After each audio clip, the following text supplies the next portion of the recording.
I have a mechanical keyboard and I looked for one that had like good clicks. Like I was like, I'm selecting a keyboard based on click. No, it's very satisfying. I would be kicked out of the Amtrak quiet car.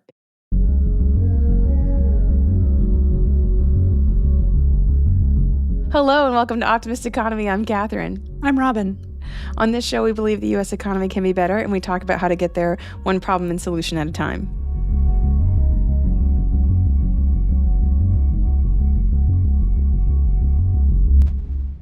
At the top of our show, we make a few announcements. First, I want to say this episode was brought to you in part by Ben, who calls himself a grateful wannabe economist, also a business leader who's sick of the spin. He came to us as a spiritual sponsor on Substack, and he's listening to Optimist Economy in Vermont. I also want to point out the reviewer who said that his daughter won't take his podcast recommendation, so he just went around her and recommended it to his future daughter-in-law. And I think this is an excellent move, sir, and I recommend it to everybody. All future daughter-in-laws, be warned, you're about to get a recommendation. That's right. That's right. Also, thank you to everyone who pointed out how many broken links we had in our profile. This is a journey that we are all on together, and we are fixing those links. Hopefully they're fixed by the time this thing airs. Should be Christ, that'd be bad. If we haven't fixed it by now, we're in real trouble. By the time you listen to this, yeah. I think we got it. Next up is Retcon. Retroactive continuity, where we revisit or correct past episodes. Reflect. I like to say reflect on. Reflect. Did you have a retcon? I did. Just because you mentioned very quickly in passing in our episode about GDP versus other measures of well-being that New Zealand had tried this. So I went to do a little reading about what happened in New Zealand. It did a well-being budget in 2019. It was a pretty complicated system, but they basically scored their budget across these 12 domains, and they had sort of 3 or 4 categories under each of those. And it did lead to some concentrated investment in mental health in schools and in hospitals. Then it, of course, crashed right into the pandemic in 2020, and center-right government came to power in 2024 in New Zealand. I'll put some links to things about it in our show notes. It was criticized for being pretty complicated, but it also was still a framework that I think is discussed in New Zealand as a way to really measure the progress of the society and also sustainability of their society.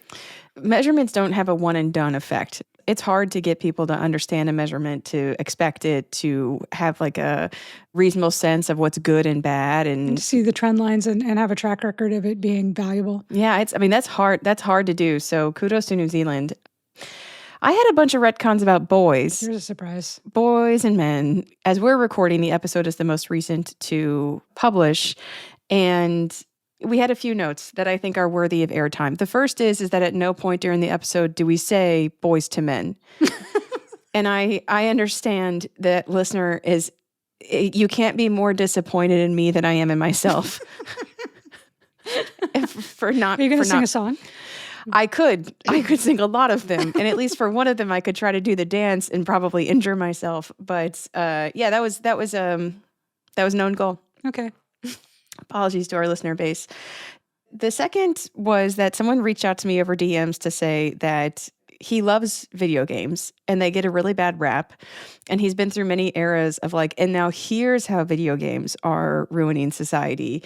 And thank you for that comment. But I wanted to clarify that when we talked about young men who are sitting out of the labor market, who play a lot of video games, it's not as if video games themselves are bad. It's the role that they play in the lives of men who aren't working that end up being pernicious because they truly are addicted. And so I would say it's a difference between I like to go to happy hour with friends and I have a chemical dependence and addiction to alcohol. The problem isn't that people go out and like drink a beer at a baseball game. The problem is that some people become so addicted to alcohol that they have a substance use disorder. And there's a version of substance use disorder for video games. And what I think a lot of researchers have tried to understand is how much it's a push versus a pull.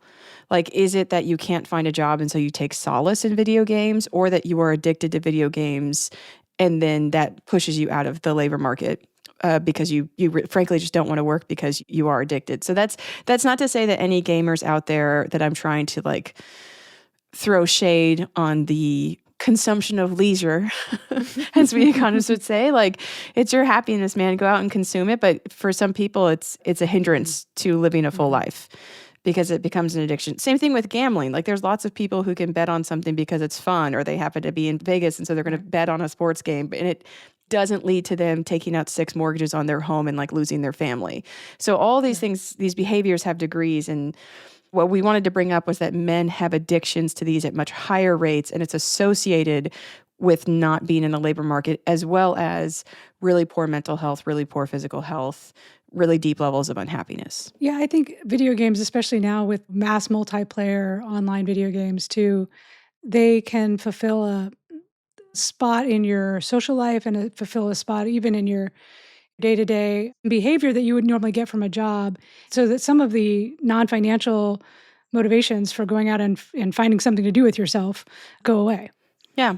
I think of it as being almost like, I say this a lot, it's neutral. Like, it can provide a lot of joy and community and belonging and identity and things like that, or even just a great way to let off steam. And then it can have a pernicious side. So we wanted to clarify that it's, to me, relatively neutral as a way to consume leisure. Oh my God, I don't even sound like a person sometimes when I talk. How do we have listeners? It's a neutral way to consume leisure. I have a PhD. Jesus Christ, Kathryn. Well, anyways, we should just move on to the next thing because I don't know how to rescue that. Someone else brought up kind of a point about me as the Boys and Men Commissioner, that I would like to have a universal system that is free, high quality, paid for by the federal government, administered by communities, to have early childhood 0 to 5 childcare, after school from 3 p.m. to 6 p.m., in summer from May to July, coverage for students to participate in a development system. And this is something that would build community institutions, opportunities for mentorship, child-led learning. And what one listener pointed out was, why wouldn't you just use the current sympathy for boys to push for this system? Mm. And he brought up that there is a capital to almost sympathy and victimization narratives that are like, well, turns out my thing is the thing that will help them. And legitimately, a child development system would help boys. I mean, it would help girls too, but it would introduce more mentors who wouldn't necessarily be as gendered as their teachers. It would introduce a lot of activities for learning and growing and skill development and whatever. I shouldn't say or whatever. I actually care quite deeply about this about this person. Like, I don't know, or some other bullshit I say in the 3rd chapter. But he brought this up, and I think it's a really good point. But it's ultimately a political one, and so I feel out of my depths to make it. Like, I think for me, it's problem and solution, and that's what we want to talk about. And there's a whole other conversation about political viability and like political salesmanship that we don't really talk about on the show. And it was interesting to me. He was like, this is a great way to get something. But we talked about this about the housing op-ed that, it's like, sure, you can say we need to work on housing affordability because that will make young men feel better about being able to afford a house, right? But not everything belongs in that lens. I think his point was that sometimes that lens can lead to political victories of like, you're going to get someone on board just because they want to show that they do something for boys. So wouldn't you want to ride those coattails? We're going to talk about unemployment today. And I think it's an interesting kind of case study in riding the coattails of the most sympathetic victim. So we'll come back to that. But someone did bring that up, and just going to say again that my child development system would help boys, but it's not wrong. It's just not in the ethos of the show or what we want to do. Not because we look down on it, but because I think there aren't as many people in the space that we're in saying, here's the actual problem and solution. Now go sell it. Like you go do what you need to do. Somebody else's job. Yeah. Somebody else needs to go make this like clever, but like we need to talk about the problem and solution. And so that would be my comment to him. And then the last retcon, because I'm very good at the show and never forget things while we're talking, in the GDP episode, we talked about how poverty is measured, separate from in the poverty episode where we didn't talk about it. But in the GDP episode where we talked about it, I brought up that there was a new measure of poverty that wasn't operationalized. We did talk about it in the poverty. We talked about it in both. We talked about, we have talked several times about the poverty measure and how it's been updated and how operationalized or not it's been. The reason why poverty's new measure that is much more sophisticated, much more reasonable, used by researchers, is not used in, say, deciding if you're eligible for SNAP is because it would be so much harder for state and local administrators to determine. I mean, they basically are like, how many people in your household and what's all the sources of cash? I mean, it's still a lot for them to determine, but that's easier than like, so what are your medical expenses? What are your transportation expenses? How much, I'm going to paying in calculate taxes. Yes, it would be way too hard for them to do, and it would put too much of a burden on both sides. So it's a measure of poverty for getting at a better sense of people who don't have enough, but it's not good for program participation selection, which maybe would suggest that there's another third secret thing we could do to help catch people who are having a hard time and get into social welfare. That's not just a little stamp that says poor or not poor. Okay. That's the end of Retcon. That's our show, everyone. That's our show. Okay. We record 2 weeks ahead. And so sometimes we're responding to things that are 3 weeks old and things that we just heard and things we just thought about ourselves. So thank you for bearing with us. Just hope everybody took ample notes. And if you're listening out of order, I am really sorry because, this has got to be like a time travel movie for you.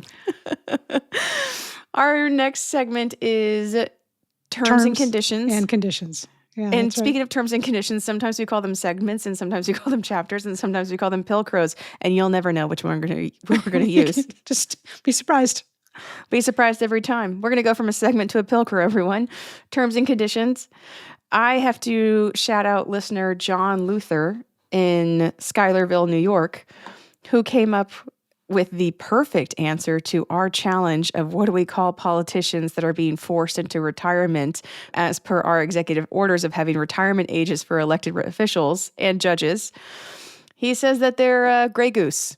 It's not a lame duck, gray goose. Like it. Lame duck, gray goose. I have no notes. I love this. I fully endorse it. We need to have some gray gooses or gray geese. Gooses. Damn it. Flocks of them. Flocks of them. Flocks. We have flocks of gray geese. In Congress right now, for sure. My term this week, I actually did come across this in actually reading something, cruft. And where I read it, it was spelled with a K, K-R-U-F-T, cruft. It's mainly used with that letter in particular in the context of talking about computer code and getting excess, unnecessary, leftover useless stuff out of computer code. But it comes from cruft with a C, just meaning unwanted or unnecessary, useless, leftover stuff. Maybe this is like Sophie's job description. It's true. She's like, I know cruft well, exactly. very well. Decruft. I am going to decruft this episode. It's going to take me a week. All right. Next section. Also chapter. Also pilcrow. Also segment. Also segment. I'm going to get a pilcrow tattoo. You're going to match your GDP tattoo. That's pretty hardcore. Yeah. We're talking about unemployment. I thought we were talking about underemployment. So we're talking about underemployment. A challenge. We have 2 different shows. What I thought we were going to talk about is how many people on the internet and elsewhere in articles look at the 4.2% unemployment statistic, and they don't feel like that is really grasping the bigger picture of what's happening with the labor market and, fairly or not, with the economy overall. There are these other forces at work, no hiring or slow hiring, jobs being posted that aren't real jobs. So they turn to some of these alternative reporting. I'm going to call it a BLS remix of data to say, actually, the real number of unemployment is this. Or don't look at the headline unemployment number, look at this other number. Or combine these 3 things and you'll find out, in fact, that the elites are lying to you, the government is lying to you, or it's really way worse than you think it is. And I just don't know how much these people are just looking for a justification of what they're feeling, Or are they actually struggling to understand something that is happening, but that just isn't reflected in the headline unemployment number? Honestly, that sounds really interesting. I think we should talk about that. I mean, I prepped for a bunch of stuff, but like, that's good.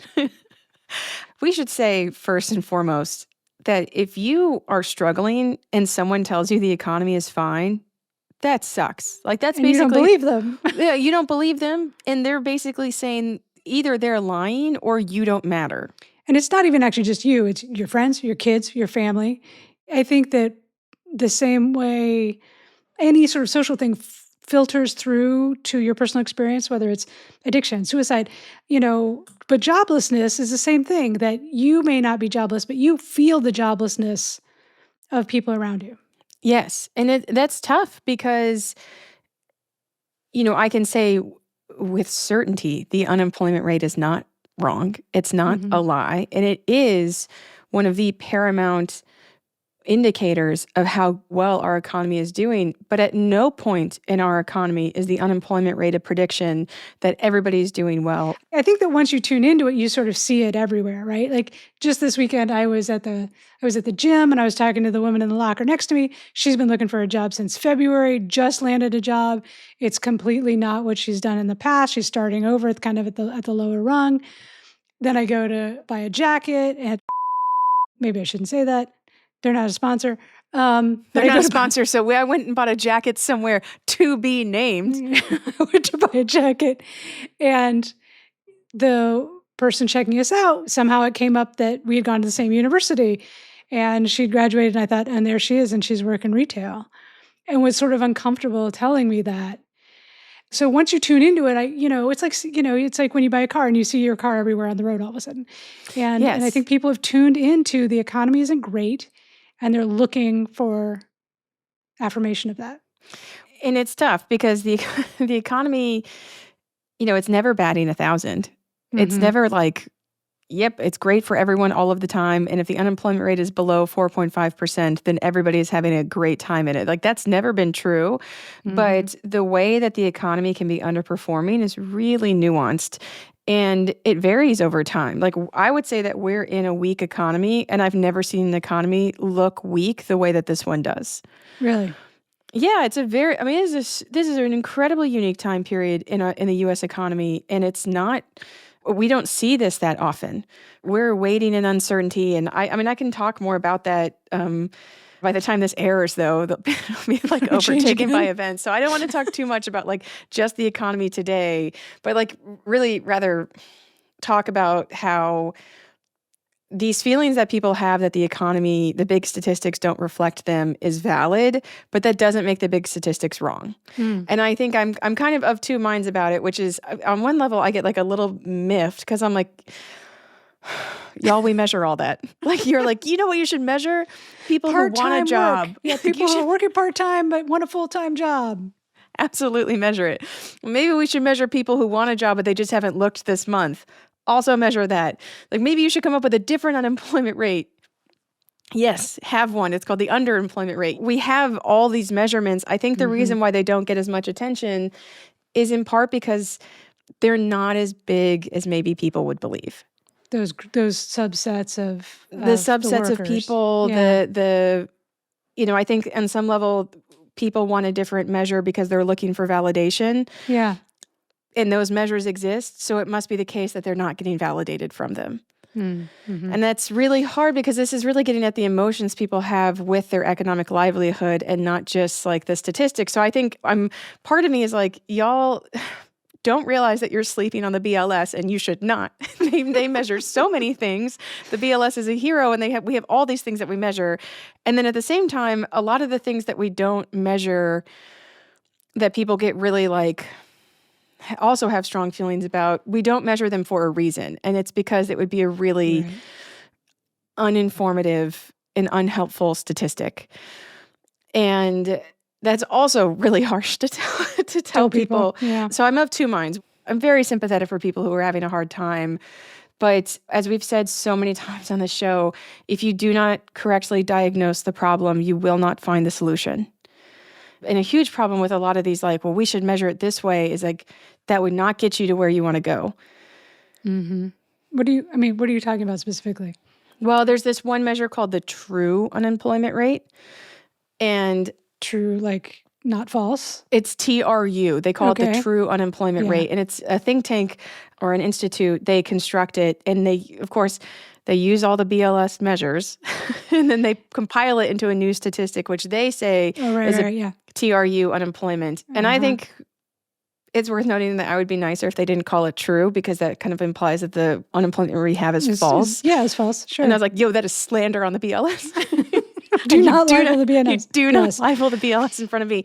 But they're one of many alternative measures that are trying to come outside the government to say that the economy is much weaker than it is. And I don't think it serves their cause well. You don't think it serves workers' cause well? Well, in the case of the true unemployment rate, this alternative measure... I wish you guys could see the way that the italics in true or something are showing up on Kathryn's face. I've gotten actually so many calls about it from reporters where they're like, have you heard of this new measure? Like, what do you think? They found it on Twitter and they're like, hey, yeah. What this measure says is that people who have low wages are functionally unemployed because they don't have a higher paying job. And so they're really no different in terms of labor market performance than people who don't have a job. And I take such offense to this. I think it's probably for the best that I push the microphone away from me before I blow out one of your eardrums. Talking about how I really feel, I'm just going to take a step back, how I really feel about telling someone who has a job that they are actually unemployed. Okay. Yeah. Like I said, correctly diagnosing the problem in order to find the right solution. And you're calling people who are out there trying to make it in the economy, whatever job that they could find, as a problem. Like, no. Sure. No. Sure. But when you get together with your labor economist friends... having the time of our life. Having the time of your life. Saying things like, we're knocking fun. Back some brewskis. And you're talking about the health of the labor market. Are you talking about the big number? Are you talking about 4.2%? Or what are you looking at? Man, if I'm sitting around with a bunch of labor economists right now talking about the labor market. Long silence. Long silent pause. I almost think I shouldn't say, because we're so aloof, it makes us seem not human. Yeah, there's going to be a little bit of recession speculation of like how much longer until the economy breaks, because it's under an incredible amount of pressure. The weight on the U.S. economy right now is almost like the World War II British slogan, like, keep calm and carry on. Yeah. Like 5 years ago, our economy imploded under the weight of the pandemic. I mean, like, the number of people unemployed, the number of jobs that were erased, the blowback to so many communities and people's lives. And like, we just kind of put the pieces together and it's like, don't look. Walk forward. Do not look too closely. We've super glued it all back together. We've super glued it all back together. And like, fine. And so I think there's this little bit of like, don't anybody bring it up. Like, don't anybody, like we have held it together. I mean, we have held it together. I remember in like January of 21, I did an interview where someone was like, so is the economy slipping back into recession?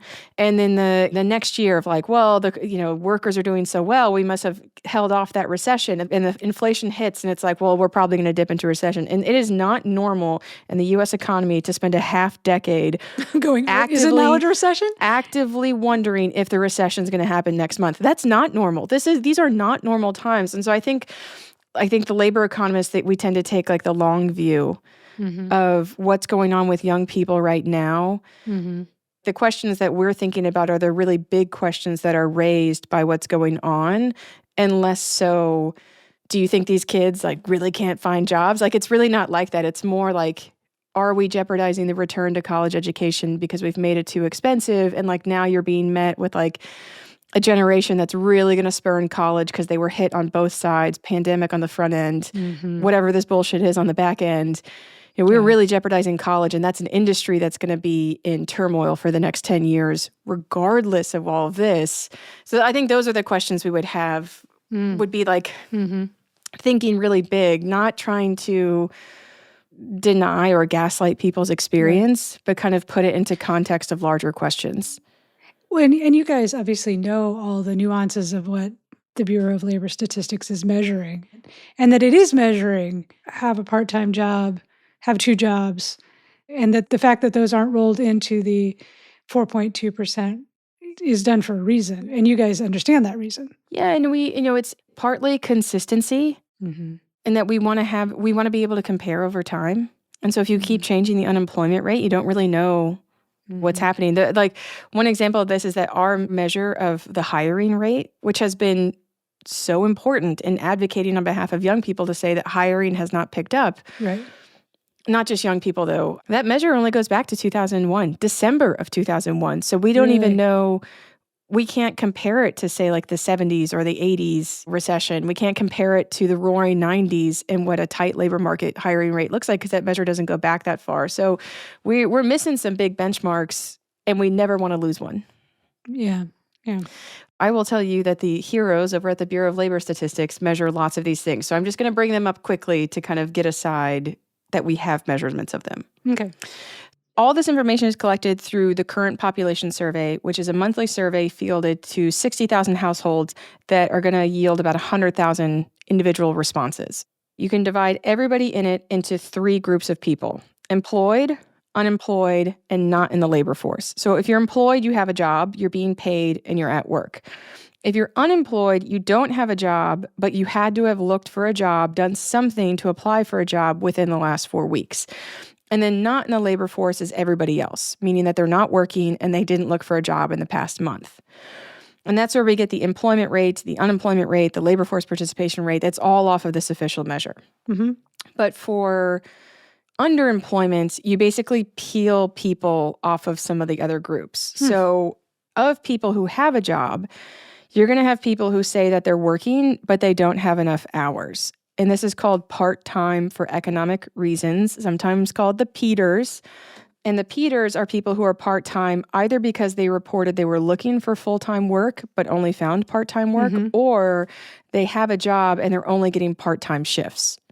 So we have 2 measures of part-time for economic reasons, and they're listed as employed, but they're basically underemployed in the sense that they're not getting enough hours. Then for the group of people who are not in the labor force because they're not actively looking for work, the survey asks, do you want a job? And if it says yes, they ask well, would you be able to take a job if one was offered to you this week? And if you say yes again, they then ask you why you aren't actively looking for work. The people who want a job, who could take a job, and who have looked for work not in the past month, but in the past year, these are called the marginally attached workers. And the largest subset of the marginally attached are called discouraged workers, people who say they want a job and they could take a job, but they haven't looked in the last month because the job market is so bad. We call these the U6 measures. There's actually 6 measures of labor underutilization, and they're put together in what's called the Table A15 alternative measures of labor underutilization. And there's 6 measures: U1, U2, U3, U4, U5, U6. The official unemployment rate is U3. The official underemployment rate is U6, which right now is 7.9%. That seems high. Is it high? It's always higher. It doesn't average double. It varies. Double of the regular unemployment rate? Well, the unemployment rate is 4.2. The Right. underemployment rate is 7.9. And the kind of typical relationship between the unemployment rate and the underemployment rate varies based on how bad the labor market is, but it tends to sit just under twice unemployment. Which is kind of where it is now. Which is kind of where it is now. What will happen, like if you have a recession and unemployment goes up, this number goes up too. And it depends on the labor market recovery, how long it takes them to recover. Of like which one falls faster. Okay. And does that tell us anything? I mean, if they generally move in tandem. It tells us so much. They don't like cross each other. It's not like there's anything like that. Lots of people have jobs, but everybody's discouraged. All at once. That would be remarkable. what I'm really talking about is like the slope of how much is improved, because in order to be unemployed, you have to be actively looking for work in the past 4 weeks. And so what happens is that a lot of people move from underemployment into unemployment because they've stepped up their search. So you can move between the measures. If you move from like officially unemployed to kind of officially underemployed, you can move between them. And so that can affect the measures as well of like, well, I've now stepped up my job search. And so I'm not discouraged anymore because I'm actively looking. I mean, you may be discouraged emotionally, but you're not categorized that way. Yeah. Oh, I'm sorry. This is not like, what is it called? Emotions? How do y'all say it? It doesn't talk about that. This is how we describe your labor market search intensity. Got it. Okay. So what should have been a short answer, but because I'm giving it is ungodly long. What we do not have, and what I would argue we will never have, is a measure of underemployment that relates to skill mismatch. Right. Which, on the flip side of things, I think is sometimes called overeducation, right? You have a training or certificate or degree that you're not putting to use in the labor market. And this can be measured as you have a BA and you're working, driving for a rideshare company, or maybe even working in construction, though you have a college degree. Yes. And I think I understand why people want to measure that as like, hey, this labor market's not as good as you think because I had to take this job that's beneath me. But I think that you have to switch perspectives to a census enumerator or someone looking at survey data has to decide as a rule what makes someone overplaced in a job. And that gets really fascist really quickly. If there were a schema for deciding who's underemployed, I am underemployed right now. I have a degree that I'm not using in my current position. If my occupation shows up as podcast host, they're going to be like, well, this girl failed down and she never used her PhD. And I get written off as underemployed for the rest of my career simply because I decided to change path. That's true. I should be a high-paid Hollywood screenwriter by this measure. Yes. Yeah. What a failure you are. I mean, I think the problem with operationalizing this measure of you have training that you don't get to use on your job is it puts a ton of emphasis on the training and the credential. Not whether you liked it, not whether you wanted to use it, not whether you found something that fit you better, but sorry, Robin got a screenwriting degree when she was at the tender 19, age of 21, and here she is 55, still underemployed. That's the risk, is that we don't have a way to classify people into jobs that they want or suited for. What people are getting at with I work in retail, but I have a college degree, is that you're dissatisfied with your job. And there's not a way for an economic measure to really get at that. What you would really want to see is some type of question added to the current population survey, similar to part-time for economic reasons or marginally attached discouragement. You would want to have some type of question that is, be able to be constructed into the U7, the fabled U7. The U7 doesn't exist. You're just imagining a U7. Yeah. I'm doing a fantasy draft for the Bureau of Labor Statistics I will have a U7 measure that asks people, a pretty subjective question of, did you have to take a job that was beneath you? And I think that this is going to sound so bad, I think it would be much less interesting of an indicator of labor market strength, health, than people think.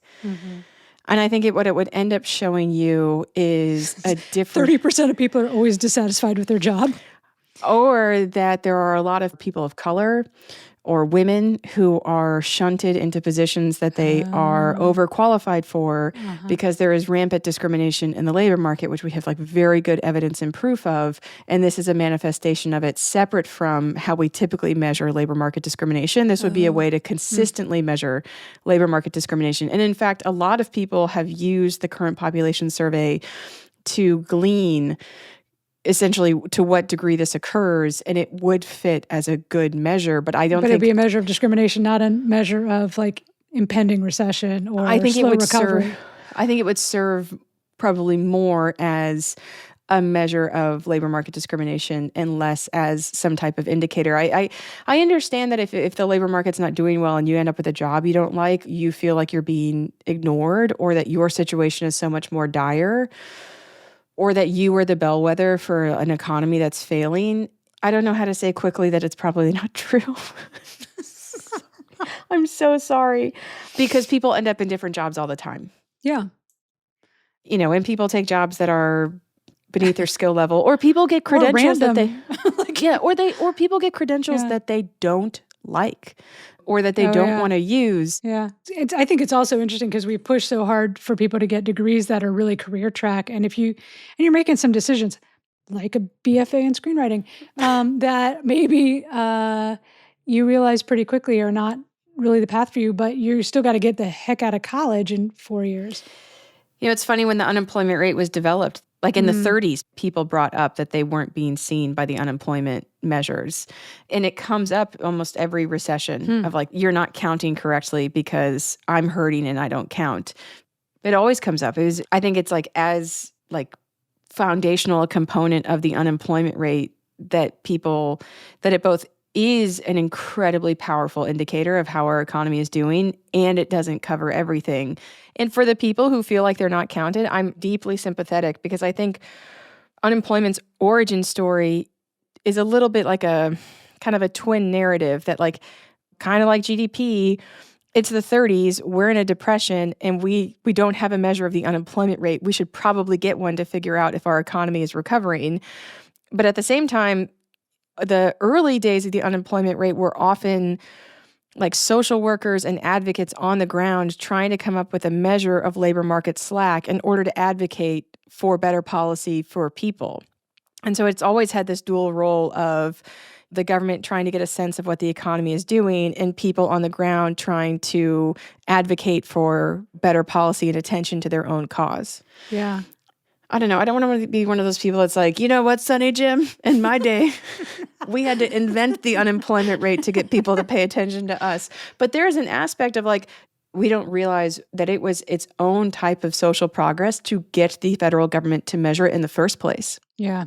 I mean, if you go back to W.E.B. Du Bois, he writes a treatise, The Philadelphia Negro, and he is writing about the conditions of freeborn Blacks and freed slaves in Philadelphia. He talks about unemployment, and he surveys people in the part of Philadelphia that he's discussing, and he asks them about their unemployment. Because there was no one from the federal government knocking on doors who cared about whether or not Black people found jobs in Philadelphia. Like, it was part of his advocacy to show, in his illustration of the problems facing Black people at the turn of the century, that what was attributed to the failings of an inferior race were in fact economic problems, like they could not find work. But if you didn't have an unemployment rate, you couldn't say it was the bad economy. You would just have white people in Washington look down and say, well, that's what Black people do. I mean, he estimated an unemployment rate specifically to advocate on behalf of Black people and their economic situation as a source of social challenge. Du Bois was doing that 130 years ago. The settlement house workers did the same thing, where they published this study called... Sorry, the settlement house workers, is that in Chicago? Oh, there's a bunch of them. You might have heard of Hull House, the Henry Street settlements, various institutions in urban cities, mainly in the North, where women were doing social work and education and like childcare in very poor parts of town. They were called the settlement house movement. Hull House in Chicago, founded by Jane Addams, is the most famous one in the U.S. But they had a whole national federation of settlements where these women social workers spread out across these urban centers would be coordinated into action to research something or so on. So they started doing case studies of unemployment in the late 1920s because they thought that the roaring 20s was wrong. Not all that. That it wasn't, it was not all that.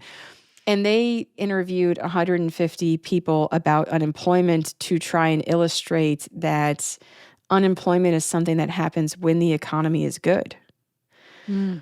And at the time, it was thought that the only people who became unemployed was when there were mass shocks to the economy. And they were trying to compile these portraits of mainly men who were out of work and what happened to their families as a result in 1928 in order to show that it is actually the nature of our capitalist economy that we always have unemployment. Mm-hmm. And it's not just something that happens in recessions. So it's the unemployment rate is one of the biggest advocacy tools we have for a lot of avenues of social justice, kind of in the grand scheme of things. And so it's such a victory that the BLS measures so much.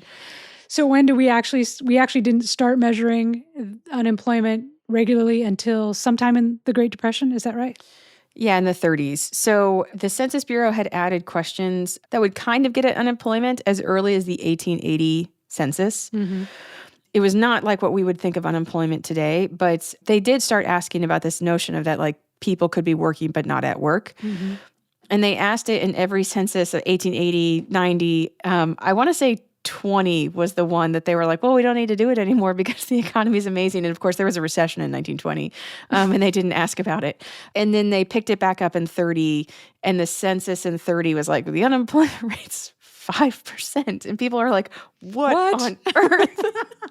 And so they immediately had to go back and do it again and change their questions because people were so upset that they weren't being counted. And then around this time, they changed how they did it, right? Before that, it was really truly a census. Mm-hmm.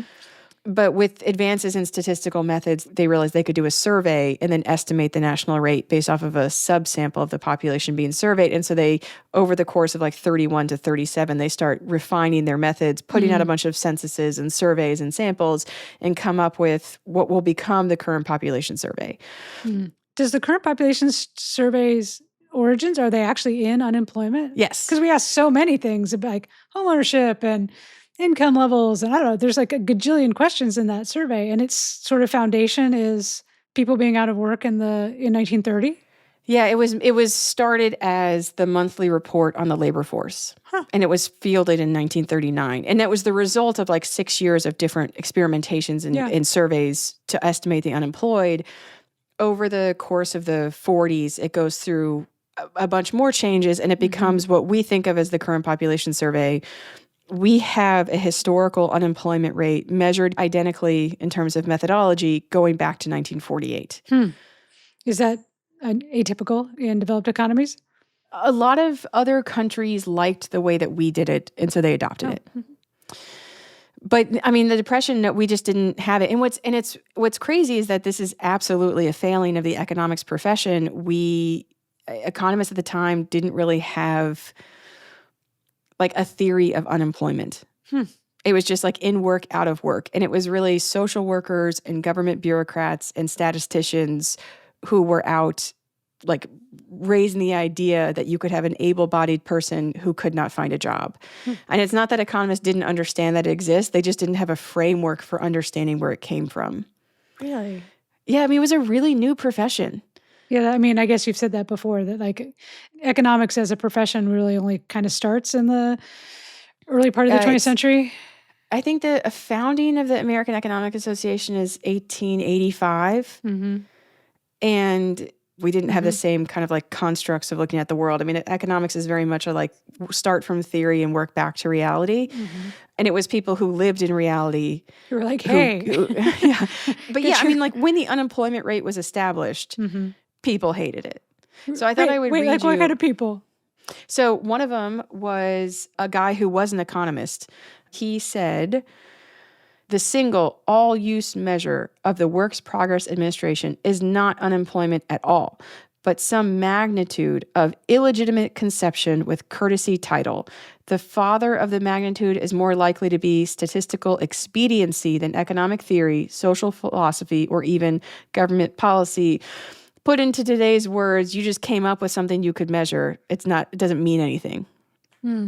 For you movie buffs, that guy, his name was Clarence Long. He actually became a member of Congress, and he features prominently in the movie Charlie Wilson's War because he is the chairman of the committee that Charlie Wilson works for, a.k.a. Doc Long.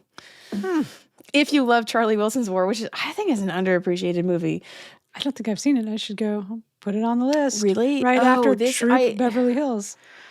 I would argue that Charlie Wilson's War has top 3 Philip Seymour Hoffman performances. That's big talk because he had some great performances. It's partly that they gave him such a good role. Like the role he has in the movie is a disgruntled CIA employee. And it's like, my God, does he step into it? He has so many great lines. He has so many great clips. And I mean, you know what? This is a podcast. What does it matter? I'll stand by it. Philip Seymour Hoffman's performance in Charlie Wilson's War is a top 3 PSH performance. I'm just gonna, it's appropriately qualified. So yeah, I mean, this is a podcast. We just get to say things sometimes. Anyway, I want to say I realize the irony here in that I'm saying like we have this like big victory in all these things that the federal government counts because it's a, take a breath before you say it, Kathryn. Arrow in the quiver of, it's the arrow in the quiver of so many social justice movements to be able to point to their unemployment rate, their underemployment rate, the wages that they have, and getting the government to measure and produce this publicly with full transparency is so amazing. But that doesn't mean the measure is perfect. And so I understand that I'm like, it's great that they do it. They don't do everything. And it has problems. Also, economists weren't really at the table. Like, there's a lot going on. But anyway. I mean, it's kind of an interesting or difficult moment to be discussing this because of what's going on with the Bureau of Labor Statistics and whether or not we're going to be able to improve the way we measure things or change them or whether they're going to get manipulated. But I know it's hard for me to speak flatly about it because what the BLS produces monthly and what it represents is so incredible, not just because the stock market bets on what the jobs report says every month. They'll find something else to bet on. Like that's what they do. Yeah. Not because it's just telling us about how the economy is doing, but it is every measure of inequality that we have comes from the Census Bureau. It comes from the Bureau of Labor Statistics and what we are able to produce. You have a monthly measure of how much women work relative to men, how unemployed Black people are compared to white people, right? The attack on statistics is an attack on accountability that risks so much more in terms of what most people care about than just they say I have a job, but I don't like my job because I have a college degree, but I work at Starbucks. I think we should always use Starbucks, by the way. I don't think they're going to sponsor us. And so they can both be our pinnacle of unity. We don't have to use Uber or anything. We can just use Starbucks. We don't use anything else. It can just always be Starbucks because both are like the pinnacle of union busting. They are also a relatively low wage employer. People think of like that's kind of the best of the service industry jobs because they'll let you take online classes at Arizona State. My former employer, the Economic Policy Institute, they did, in conjunction with the SHIFT project, which is a big low-wage workforce study, they did a survey of low-wage workers and what companies they work for to come up with estimates of like the share of each company that is paid less, and Starbucks pays mostly lower than Walmart. So the stat I use is that, now this is a couple years old, but when they collected the data, 41% of Starbucks workers made under $13 an hour compared to just 27% of Walmart workers. What? Really? Yeah. God. I think the dissatisfaction with the economy manifests as the dissatisfaction with statistics, which is fine. Like, I also hate measurements sometime. I live in them and produce them and research with them and don't like them all the time. But I think people lose sight of statistics is power. Statistics from the federal government on inequality, that is power that we cannot replace. And I can, yes, it sucks to get a job at Starbucks. We can all agree. But we live in a world that is better because we have these statistics. And so I'm with you. They're not perfect. And the ones that matter don't always get the airtime. But like, you have to understand how much is at risk. Like, how much different the work of someone like W.E.B. Du Bois would have been if he didn't have to go door to door in Philadelphia to try to convince people that Black men could be unemployed as opposed to just shiftless. If he could just download a data set from the Bureau of Labor Statistics that tracked Black men's unemployment ages 25 to 54 without a high school degree, with a high school degree, with a college degree, with more than a college degree, going back to the 70s. He didn't get to do that. That's power that researchers and advocates today have that nobody had back then, and they had to build it for us. So I understand being dissatisfied in the labor market and blaming the statistic, but we risk a lot by demonizing them. It's funny because a few weeks ago you were pretty optimistic that we could have a big, beautiful BLS. Oh, we're definitely going to. Yeah, no, we're definitely going to. That is the future, is we're going to have a one big, beautiful BLS, and it's going to be, all the statistical agencies will be merged. I was going to say, you think the Census Bureau and the BLS and others will join forces? It'll be like the Super Friends. Yes. It is the most efficient, effective way to do so. Yeah. And it would frankly bring other statistical agencies up to the standard that the BLS has. Yeah. There's so much more to be gained, and we will gain it. Like, we will go forward. This kind of goes back to youth unemployment, and it kind of goes back to boys to men. Boys Nailed it. to men.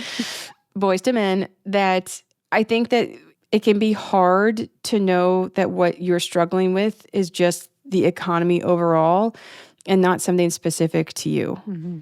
We can pick a group that we think is the most sympathetic, but that is not the most accurate. The hardest lesson, I think, to learn about the economy is the average does not predict individual experiences, and individual experiences do not negate the average. You have to hold these two things in your mind, that the average can be good and you're doing bad. And that you're doing badly doesn't mean the average is a lie. Yeah. Here on this show, we believe in optimism, including like a 45-minute segment where I explain to you why your problems are so small they're not statistically significant. I don't know. Does that help? Maybe. Maybe. Hope that helps. Yeah. I'm great at parties. I think the optimism is that we do have a ton of tools at our disposal for advocacy, and we're so privileged in what we have, but that doesn't make the economy perfect. And accurate measures don't fix the economy. Inaccurate measures don't fix the economy. We want them and we need them and we can make them better. And I have lots of thoughts on that, obviously. And we can do a whole segment on the one big, beautiful BLS. But the biggest problem with the economy right now is that it's weak. And that's going to show up for all kinds of people in all kinds of ways. And some of those people are going to say, the statistics aren't telling us everything. But it's such a weird time in the economy. I can understand the dissatisfaction with statistics, even though I will defend them to my last breath. That's the tattoo. Man, I don't want a GDP tattoo. Get a BLS tattoo. I should have realized that, of course. Go with their logo with the chart. BLS logo. Yeah, that's it. It's pretty good. Yeah. Okay. So BLS tattoos for some. Pilcrow tattoos for others. All right. Time for executive orders.